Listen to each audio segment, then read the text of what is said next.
Bonjour à tous, c'est Louise. Comment renforcer notre immunité cet hiver? Comment éviter les virus et les bactéries? Toujours la même chose, on pense à l'alimentation, manger diversifié, manger des aliments sources de vitamines, vitamine C, vitamine D, vitamine E. Vous trouverez aussi des aliments qui sont réputés pour booster l'immunité, notamment les champignons comme le shiitake ou les pleurotes. Consommez également de l'ail, de l'oignon, des échalotes aux propriétés antimicrobiennes. Vous pouvez aussi chouchouter votre flore intestinale. Elle aussi, elle a un rôle dans l'immunité. Pour ça, il faut manger fermenté, du kéfir, du kombucha, des yaourts naturels, ou pourquoi pas prendre des suppléments de probiotiques. Pensez aussi à avoir une activité physique régulière. Ça a été prouvé, l'exercice modéré va vous aider à booster votre immunité, quel qu'il soit, même de la marche, ça va oxygéner vos poumons, donc ne vous privez pas.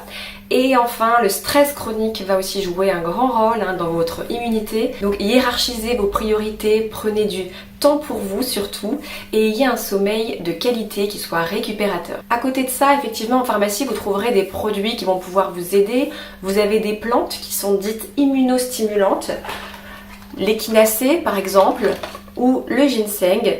Alors le ginseng, il bénéficie d'une centaine d'études qui ont prouvé son efficacité. Les racines de ginseng vont améliorer la résistance de votre organisme face aux attaques microbiennes. Le ginseng contient des ginsénosides, ce sont des molécules uniques, spécifiques, qui vont réduire la libération de substances inflammatoires. Pour espérer avoir un effet avec le ginseng, il faut au moins attendre 15 jours et continuer la cure pendant au moins 3 mois. Si vous avez un traitement médicamenteux, toujours demander à votre pharmacien ou à votre médecin, puisque cette plante peut interagir avec vos traitements. Autre possibilité, le zinc. Le zinc, c'est un oligoélément qui est présent naturellement dans notre organisme. Il participe à plus d'une centaine de réactions enzymatiques, maintien de la vision, de nos fonctions cognitives. Il contribue aussi à la reproduction, il participe à la synthèse de l'ADN et il a aussi un grand rôle au niveau de l'immunité.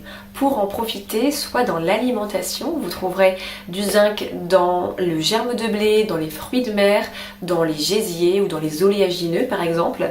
Et sinon, vous trouverez des suppléments en pharmacie. Alors toujours après conseil de votre pharmacien pour ne pas surdoser surtout vos apports. Vous trouverez des gélules à base de zinc. Choisissez plutôt des formes assimilables comme le bisglycinate, le picolinate ou le gluconate. Vous avez aussi des formes toutes prêtes avec un mélange de plantes et de zinc. C'est le cas par exemple d'Ergimunil. Et enfin la vitamine D. Forcément si on parle immunité, on parle vitamine D. Elle va avoir une activité préventive face aux infections respiratoires. Soit vous la trouverez en ampoule fortement concentrée, soit en gouttes ou en capsule à prendre chaque jour.